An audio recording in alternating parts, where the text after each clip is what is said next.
নমস্কার বন্ধুরা, আজ 17 ডিসেম্বর 2023 রবিবার। এই সময় সংবাদপত্রে প্যারা টিচারদের 10% রিজার্ভেশন সম্পর্কে প্রতিবেদন প্রকাশিত হয়েছে। সেই প্রতিবেদন সম্পর্কে আমি আমার এই ভিডিওটি করছি। প্রতিবেদনটি প্রথমে বলে নিচ্ছি যে 10% প্যারা টিচারের মান্যতা হাইকোর্টের। প্রায় 7 বছর ধরে রাজ্যে প্যারা টিচার নিয়োগে আইনি জটিলতা কাটল। রাজ্যের উচ্চ প্রাথমিক স্কুলগুলোতে শিক্ষক হিসেবে নিয়োগের ক্ষেত্রে 10% আসন প্যারা টিচারদের জন্য বরাদ্দ রাখা সরকারের 2016 সালের বিজ্ঞপ্তিকে মান্যতা দিল হাইকোর্ট।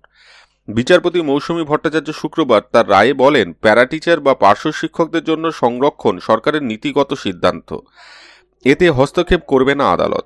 পাশাপাশি প্যারা টিচার নিয়োগ, তাদের কাজের ধরন থেকে শুরু করে কাজের গুরুত্ব সবটাই অন্যদের থেকে আলাদা।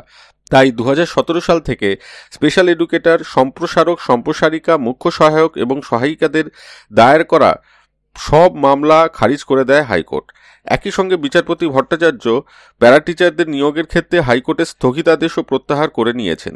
বাম আমলে প্রাথমিক ও উচ্চ প্রাথমিকে 50,000-এরও বেশি পার্শ্ব শিক্ষক কর্মরত ছিলেন, কিন্তু অবসর ও অন্যত চাকরি পাওয়ার কারণে এই সংখ্যা কমতে কমতে এখন 42,000-এ ঠেকেছে। যদিও সিঙ্গেল বেঞ্চের এই নির্দেশ চ্যালেঞ্জ করে ডিভিশন বেঞ্চে যাওয়ার ব্যাপারে আইনজীবীদের সঙ্গে আলোচনা করছেন অন্য পক্ষ। এই অংশটি ভীষণ গুরুত্বপূর্ণ। আমি আবার বলছি, যদিও সিঙ্গেল বেঞ্চের এই নির্দেশ চ্যালেঞ্জ করে ডিভিশন বেঞ্চে যাওয়ার ব্যাপারে আইনজীবীদের সঙ্গে আলোচনা করছেন অন্য পক্ষ। আদালতের বক্তব্য, প্যারা টিচারদের এই সংরক্ষণের আওতায় ঢোকার জন্য মামলা দায়ের করা সর্বশিক্ষা মিশনের অন্তর্গত স্পেশাল এডুকেটর, সম্প্রসারক, সম্প্রসারিকা সহ অন্যরা সমগোত্রীয় এমন কোনো নথি দিতে পারেনি। যদিও মামলাকারীরা রাজ্যের ওই বিজ্ঞপ্তি খারিজ এবং ওই সংরক্ষণ আওতায় তাদের যুক্ত করার দাবিতে আদালতে গিয়েছিলেন। মামলাকারীদের যুক্তি, সর্বশিক্ষা মিশন প্রকল্পের সঙ্গে তারাও যুক্ত, তাই এই অধিকার তাদেরও প্রাপ্য। যদিও প্যারা টিচারদের তরফে আইনজীবী সৌমিক প্রামাণিকের যুক্তি, প্যারা টিচারদের নিয়োগ হয় জেলা প্রজেক্ট অফিসারের মাধ্যমে, এদের প্রতিদিন ক্লাস করাতে হয়, তাদের পরীক্ষা ও খাতা দেখার মতো কাজেও ব্যবহার করা হয়, সেই সংক্রান্ত নথিও আদালতে দেওয়া হয়। যাই হোক, আমার যে মূল অংশটা যেটা আলোচনা করবার অনেকের মনেই প্রশ্ন জেগে উঠছে যে এর ফলে কি প্যারা টিচারদের ইন্টারভিউ এসএসসি নেবে না বা নিয়োগ প্রক্রিয়া বন্ধ হয়ে যাবে এই 10% রিজার্ভেশনে। তো যেটা বলবার সেটা হচ্ছে, যেহেতু সিঙ্গেল বেঞ্চের রায় দিয়েছে, ডিভিশন বেঞ্চে যদি অন্য পক্ষ যারা রয়েছেন তারা যদি যান, স্পেশাল এডুকেটর, সম্প্রসারক, সম্প্রসারিকা, সহায়ক, সহায়িকা যারা আছেন তারা যদি যান, তারা ডিভিশন বেঞ্চে কেসটা স্টে আদায় না করতে পারলে, সেখানে যদি কেসটা এই যে সিঙ্গেল বেঞ্চের যে রায়টা হয়েছে সেটা স্টে না হয়, তাহলে রিক্রুটমেন্টের প্রসেসে কোনো বাধা নেই। যদি স্টে আদায় করতে পারেন তাহলে প্রসেসটি থমকে যাবে। যদি স্টে আদায় না করতে পারেন তাহলে সিঙ্গেল বেঞ্চের যে রায় হয়েছে সেটাই বলবৎ থাকবে, যতক্ষণ না ডিভিশন বেঞ্চে উল্টো কোনো রায় হয়।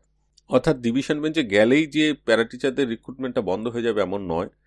তবে যদি ডিভিশন বেঞ্চে কেস যায় তাহলে সেক্ষেত্রে নিয়োগে অবশ্যই লেখা থাকবে যে এই কেসটির মামলার ওপর ভবিষ্যৎ নির্ভর করছে। সেক্ষেত্রে এসএসসি বা রাজ্য সরকার যদি ধীরে চলো নীতি নেয় সেটা তারা করতেই পারে, নইলে এই রিক্রুটমেন্টে কিন্তু কোনো সমস্যা নেই, এই প্রসেস এগিয়ে যেতে পারে, ইন্টারভিউ হয়ে রিক্রুটমেন্ট হতে পারে। অন্যদিকে যারা কেস করতে যাচ্ছেন ডিভিশন বেঞ্চে, তাদের স্টে আদায় না করতে পারলে কিন্তু তাদের পক্ষে কোনো উপকার হচ্ছে না, কিংবা এই কেসটি চলার পর যদি স্টে আদায় না হয়, এই কেসটি চলার পর যদি তারা হেরে যান, তাহলেও তাদের কোনো উপকার হচ্ছে না। অর্থাৎ তাদের যথেষ্ট নথি নিয়ে, যেটা এখানেও সিঙ্গেল বেঞ্চের রায়ও উঠে এসছে, এই প্রতিবেদনও উঠে এসছে, যে এমন কোনো তথ্য তারা দিতে পারেনি, এমন কোনো ডকুমেন্ট দিতে পারেনি যেখানে প্যারা টিচারদের সমগোত্রীয় এদের ভাবা যেতে পারে। যাই হোক, পুরো বিষয়টা নিয়ে আমরা আরও নজর রাখবো।